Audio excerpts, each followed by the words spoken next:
Hello again, welcome to the Memoir channel. My name is Nikki Smart, and today I'm going to be speaking with Natasha Williams about her memoir, The Parts of Him I Kept, The Gifts of My Father's Madness. So, Natasha has her MA from the University of Pennsylvania. She has had excerpts and essays published in many literary magazines. I can read you a few of them because, yes, there's the Bread Loaf Journal, Change 7, Lit, Memoir Magazine, Onion River Review, Writer's Digest, Writer's Read, Post Road, and South Dakota Reviews. And deservedly so that her memoir is getting all this attention because it's beautifully written and it is about a very difficult subject. This is dealing with her father's schizophrenia and how very little help there was for her as a child. Um, and she was saying, America is probably the most difficult place to be mentally ill. So, yeah, she tackled a really big subject and with a lot of heart. I mean, she has so much love in her. It's quite incredible. Anyway, okay, let us go and talk to Natasha and find out a little bit more. Hello, Natasha, and welcome to the Memoir channel. Thank you, Nikki. It's such a pleasure to be here with you. No, I'm I very glad you are here. I was kind of gushing about your book because I just think it's really beautifully written and it's mm, very touching and you write with such grace and that you mm, actually find this place in yourself, to write so beautifully about something that was obviously very difficult, you mm, know. Anyway, mm. for people that don't know, give a brief sort of summary of what your book is about. So the Yes. parts of him I kept is briefly, it's a coming of age story about growing up with my schizophrenic father. But it's also an intergenerational story about the impact of his illness on my grandparents' aspirations and on honestly on my mothering. The Hmm. story traverses to the end of my dad's life. And we did stay connected and we did sort of keep him safe and sheltered at the end, which is an uncommon ending for a Yeah, lot of people who live with mental illness. Um, yeah. I so thought that it's was interesting because you said, sorry, I'm interrupting you, but you said Yeah. that America is probably one of the hardest places to be mentally ill because there's just not very much help forthcoming. Right. We don't have extended families Hmm. and we don't have good childcare, for families that are have children Right, and right. mentally ill. Yeah. And we tend to isolate people and over medicate. And we don't do some of the things that other developing countries do, not, also imperfectly, but in England, for example, it's not uncommon to engage in ongoing talk therapy. And I think in the US, it's not that talk therapy isn't part of um, some people's experience, but certainly I think for the poor, Yeah, it's less likely that they'll get that kind of help.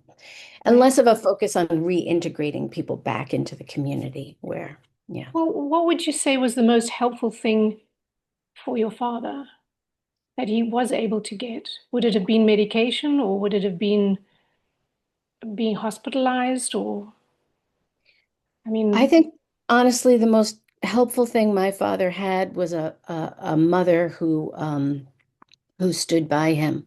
right? And I think that that's not uncommon. I think people, especially who live with schizophrenia, without some family member who's really Rooting for dedicated to them. their Yeah, cause. Yeah. yeah. And then my grandmother really schooled me in the necessity of caring for him when I was a child. And so, Hmm. I got the baton when she passed away. But that's quite strange, isn't it, for a young girl to sort of be, well, you have to be the parent, right? I mean, that's quite difficult. It And is, but also I think that I have to say I'm of the opinion that we overparent our children and we hmm don't give them credit for being more capable than they Right. are, or as capable as they are, I, rather. I think you're probably quite right, actually. That rings true. But I thought it was amazing how you were never resentful that you had to sort of look after him instead of him being able to look after you. At least it doesn't come across like there's no anger at him. I mean, yes, some of the stuff, but mostly it's just love. It's just Mm. love. And yeah, I'm sure that was the thing that helped him the most is having a family that actually cared. Yeah. Yeah. And it was a two-way street. I Hmm. think that part of the story I'm trying to tell is, my father lived with schizophrenia, and he was so much more than that. Hmm. He was really a seeker and an artist Hmm. and an empathetic human being. And I think the fact that he had such an appreciation for the people around him and all of our humanity that, Hmm. it made him a much more compelling Right. person to be with and No, I mean, he care did lovely for. things like when he says, get up because we have to go and watch the sunrise. And I thought that was quite lovely. I mean, you want your parents to Mm. do like exciting things like that. Right, right. Yeah. But there's another interesting thing where you talked a bit about music and saying how music therapy works. And I was quite interested in that. Can you Mm. talk a little bit about that? I am no expert. Hmm. I think I traveled down that road a little bit when I was reflecting on, so father, my parents separated when I was young, and my father met a woman in the psych ward for those who haven't read the book. And Hmm. this particular scene that I was setting was listening to my cousin play in the orchestra, and Barbara, who tended to be very agitated in public spaces and very paranoid, was so soothed by the Hmm. symphonies, Hmm. um, that she sort of calls out, in that like dead pin silence between the movements, Yeah. you know, about how, music soothes the beast inside. And Well, um, I yeah, it's I mean, that's wonderful that it can do that. exactly.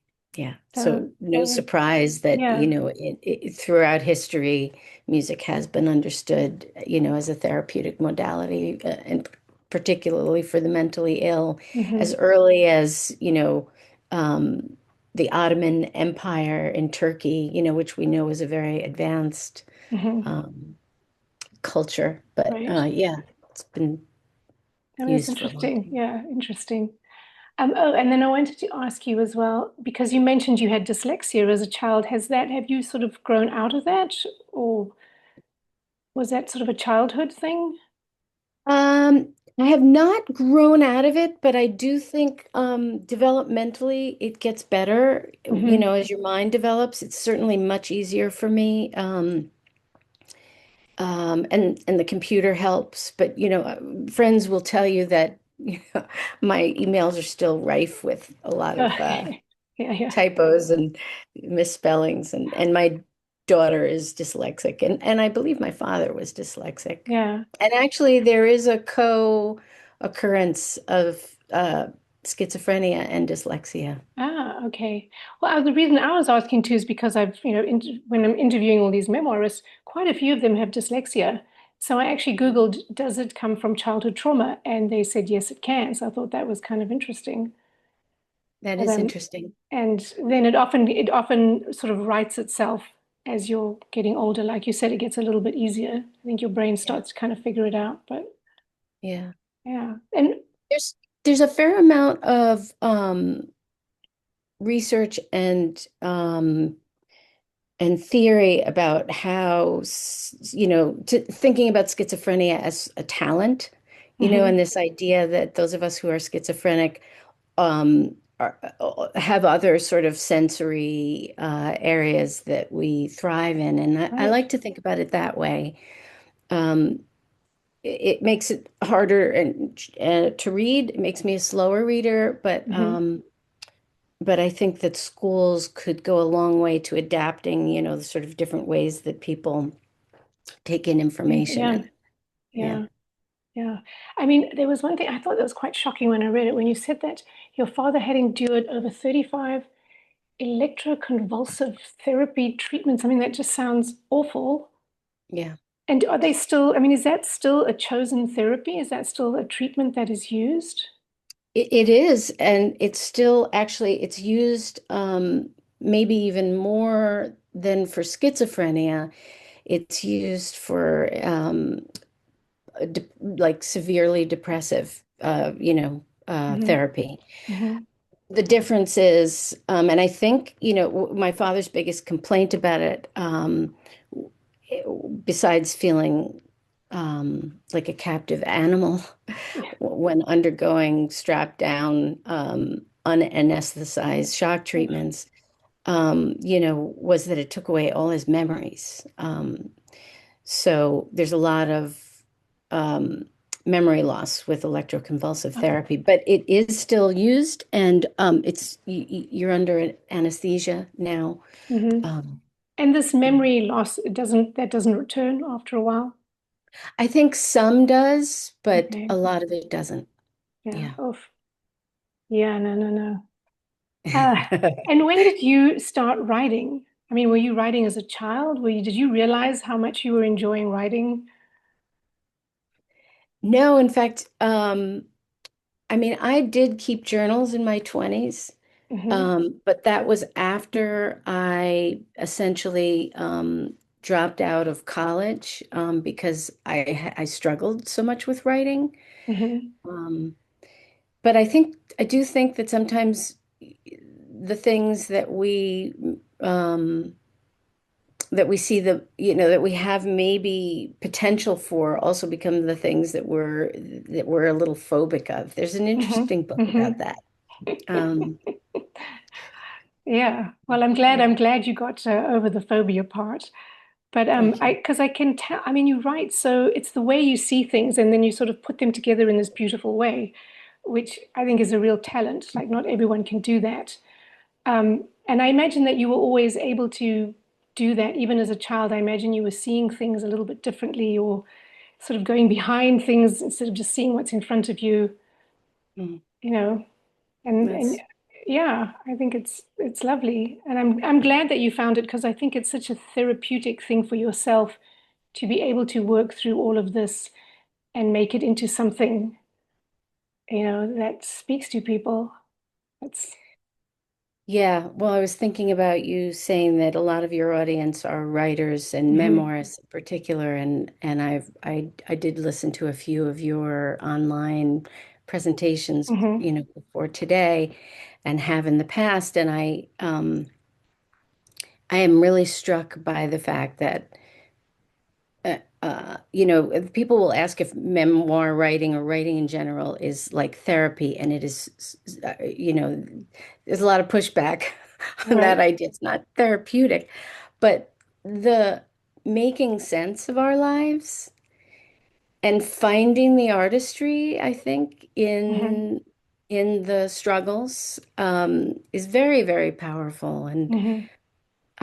one of my favorite outcomes of this book is that it opens up conversations about mental illness Right. and people's experiences. And so often there's like 1 degree of separation between me and between anyone I'm talking to and Hmm. someone's experience with someone who's living with mental illness. Right. Good, because then, I mean, it sounds like we need to have those conversations. We need to be more open. Yeah, So, I mean, I don't live in America anymore. I'm now in Portugal. But I mean, I remember, I was in Los Angeles, and the homeless, there's this huge amount of homeless people, and a lot of right, them seem, a little bit unstable, exactly. And yeah, it doesn't yeah. seem like there's much help coming for them. Right. Well, we went through a whole deinstitutionalization, and I actually was just looking for a statistic I have here. Hmm. According to the NIH, 72% of homeless people are living with mental illness Yeah, of that's some so kind. wrong, isn't it? Yeah, It's like, it's yeah. All right. Well, is there maybe a part of your book that you would like to read for us? hmm. Mm, Um, mm. Well, maybe I will go to that scene that we talked about in a chapter that comes kind of in the middle of the book. I'm an adult, and my father and I and his common, they never married, but they were together for about 15 years, go out to dinner for my father's birthday, and we go to see my cousin play in the symphony. I think I'll skip. So the first part of the chapter is set in a Mexican restaurant in the Lower East Side, Okay. and the waitress comes to take our order, and Barbara, who is constantly hearing voices, accuses the woman of calling her a whore, which is sort of often a common refrain for Barbara. Hmm. Um, and I go over to the waitress to talk to her, and she looks at me, to sort of make amends. And the woman looks at me and says, my mother was schizophrenic. You don't have to tell me. And she turns around and walks away from me. And my instinct was to feel like, we had something in common, and rather than turning on our heels, we could have made a connection around it. Hmm. Hmm. So we leave the restaurant and we get in a cab to go to Lincoln Center. I'm a little worried now about Barbara at Right. Lincoln Center. Yes. Uh, so I tell her as we're leaving, if you can't act reasonably at the concert, I'll put you in a cab for the ferry now. Your call, I said, hoping she could pull it together. No, I don't want to go home. I want to come, she said, taking Frank's arm. We left the restaurant together, relieved for the fresh air and the momentary anonymity of the street. I put my hand up to hail a cab, and I felt a mixture of dread for how difficult it was for them to be in the world and excitement over being out. They so wanted to be part of something bigger than their lives allowed. Being with my father often elicited a confusing mixture of empathy and anger in me. We had third row orchestra seats at Lincoln Center, set aside by my cousin. Dad headed off in search of his seat while Barbara and I went to find the ladies' room to freshen up. Barbara, you look lovely, I said, looking at her reflection in the mirror. Some of our best moments had been spent putting makeup on each other and painting our nails in the bathroom of Dad's family home when I was young. Really? Oh, you're just saying that, she said, swatting my arm like a child, while ladies in floor-length gowns and rhinestones washed their hands, keeping their eyes to the sink. I took her elbow and we walked arm in arm to find my father, self-conscious about Barbara's broad smile with her missing front tooth no longer filled in with gum. I worried that she would feel the need to defend her honor again as people watched us walk down the red carpeted aisle. But we made it to our seats without incident. There was no yelling, no storming out into the street, no need to convince her the voices she heard weren't real. They played a heart-rendering Chopin piano concerto that was bold and beautiful and lifted us out of the insecurity of our lives and into the transcendent space of the music. At the end of the first movement, out of the pin prick, the pin drop silence, when you can hear every crinkled program and muffled cough, Barbara exclaimed loudly, "That was beautiful. Everybody in the world should listen to music like this. It calms the beast inside." My father looked at her the way he did when people appreciate good art, like she was the best thing since sliced bread or raw hamburger meat. There's backstory to that. Then he put his thick fingers to his lips and shushed her gently. Shh, shh, shh, like you would calm a baby. There are studies on the effects of music on hallucinations in schizophrenics. Through magnetic resonance, they've shown that music therapy increases the connectivity of the insular cortex, ironically known as the Isle of Real, resulting in reduced hallucinations. Many interventions used classical music, but in Turkey, traditional music had been prescribed since the time of the Ottoman Empire.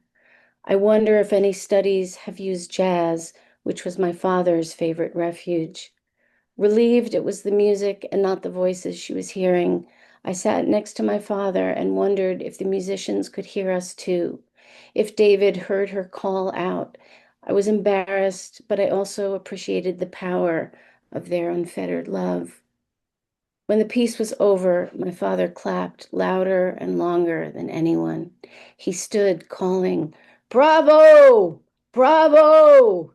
And I basked in the way he could always celebrate another's accomplishments despite the magnitude of his own losses. I imagined David's wide smile was in response to his uncle's applause. These were my people. Barbara was right. We had found refuge in the music, liberated from what separates us. We felt for a moment the way lyrical melodies were thought to have created the world and healed the ailing. Beautiful, Thank you. beautiful, beautiful. Tell me the backstory of the raw hamburger meat. Because I laughed when I read that. I'm like, My father was a big meat eater, and mm-hmm. in the 70s, you know, meat was safer, honestly. And my father was always a very daring eater, so it was not uncommon for him to buy a family size package of raw hamburger Oh meat. God. And, and we would sit at the table. You'd tear the cellophane off the top, and we'd sit at the table and scoop a handful, sprinkle salt on it, and eat it. And honestly, it was delicious. I'm sure it probably was.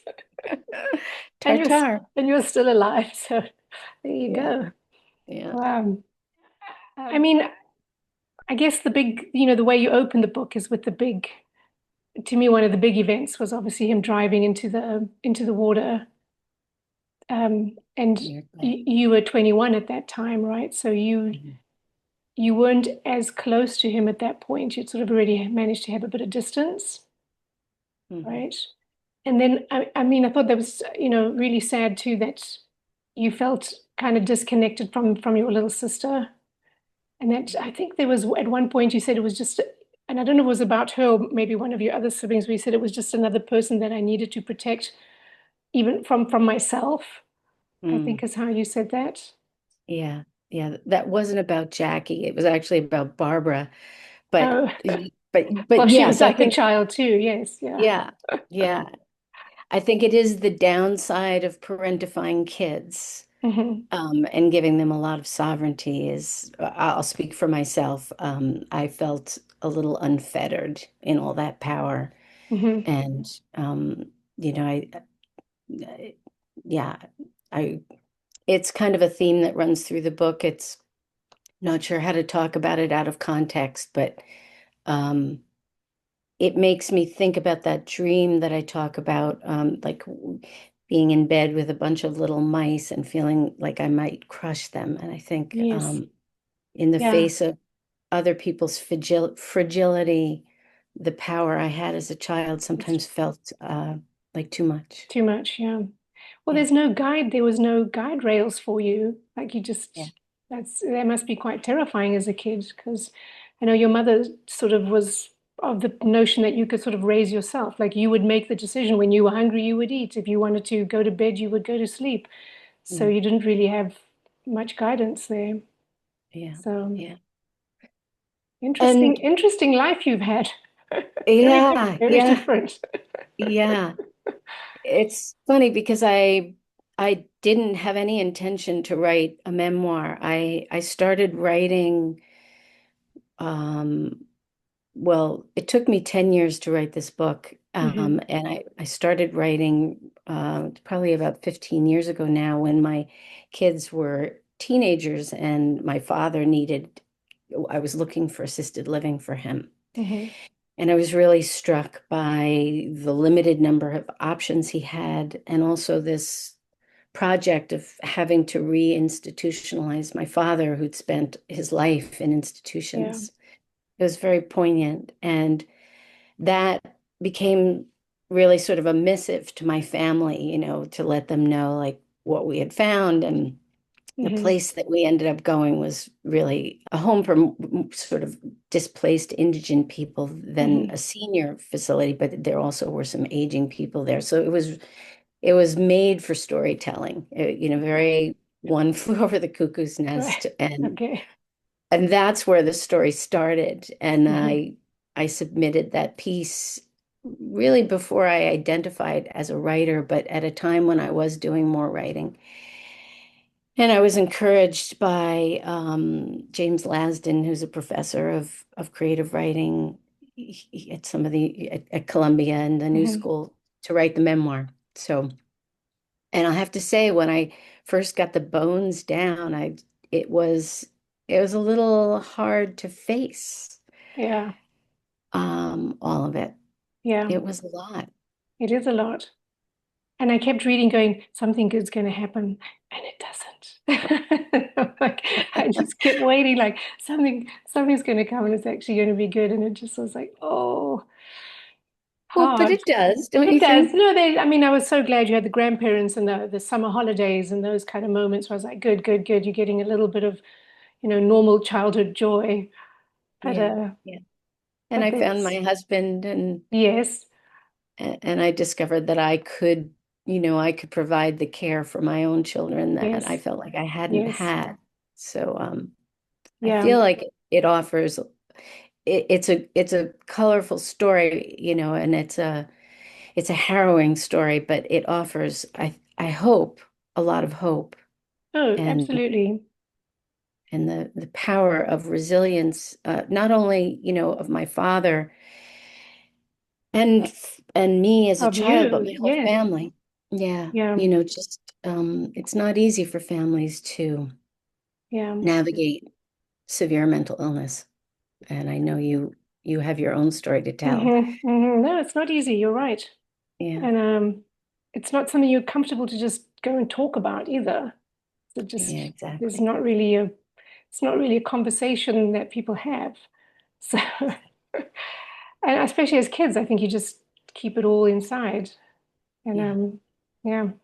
So what are you going to do next now that you've written this? Do you want to keep writing? Do you want to do another memoir? Do you want to write maybe just creative fiction? I don't know that I have fiction in me. Hmm. I wish I had fiction in me. I did start writing something long before I wrote this book, um, that I was completely unqualified to write, but it really piqued my curiosity, and I wonder if at some point I'll find myself back with that project because it still does call to me. Um, Right now, I'm really just trying to keep wind in the sails of this book. Hmm. I'm really so emboldened by the way that it impacts people that I Mm. really want to give it its best shot at getting, out there. And so I've been working with a friend and colleague who works in the mental health universe, on a speech. Hmm. And I know other colleagues of mine, like Meg Kissinger, who wrote a beautiful memoir about her family, which was rife with mental illness, Hmm. um, you know, does a lot of talking at mental health conferences.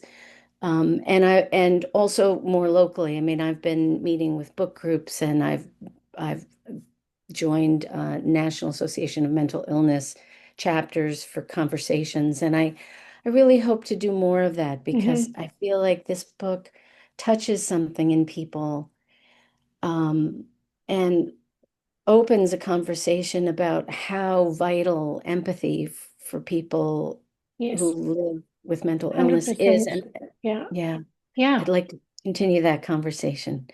And I am writing other things, and maybe there's another book in there, but at this rate, it'll be a while. When I'm a, when did this one come out? It's not that long uh, ago, right? no, no, April of 2025. Yeah, so Okay, so this yeah, past spring. yeah, yeah, you've still, and isn't that amazing? I mean, you do all the writing and you put it out, and then you have to do all the marketing, and then you have to do it's like everything. It's a big job. it But I is think really, because it's, because of the subject matter, I think you will find a platform to speak from and build that up. I think I can see that happening for you, definitely. thank you. So, Yeah. Yeah, I had an interview with Joe Donahue on our local public radio station, which, was a nice wide audience. mhm, So if I can continue to sort of make inroads there, I think that helps. right. Well, And yeah, congratulations. I mean, it's really, it's a beautiful book. It really is. Um, thank and thank you um, so much for and yeah, taking the time. absolutely. And thank you for coming on the show and for talking to us. And if there's anything you can think of you want to add, any upcoming event you want to mention, or Well, let's see. I plan to be at the AWP conference in Baltimore. okay, Woodstock, Woodstock, New York has a wonderful book festival, which I expect to be on a panel I think they haven't set the date for 2026, but it should be in April. I'm in the process of setting up but I just sort of finished a book tour and I'm taking a little regroup and a pause. But I have a website, Natasha Williams okay, writer.com, and I have an events page, and I am interested in speaking in, the mental health field. spaces. So if Hmm. anybody, is interested in that, please let me know. And um I'm always happy to talk to writers about, craft and Right, right, any perspective I can offer, from this side of publication. right. It's a Fantastic. humbling. Yeah. Yeah. Well, thank you. And I will put the information underneath here. I'll put your website so people Thank can you. find out more about you and see where you're going and what you're doing. So, Thanks. yeah. Thank you so much, Nikki. It's really a And pleasure talking with you. yeah, you too. And if you write more, please come back. And even if you write another memoir. Okay. I Okay. will.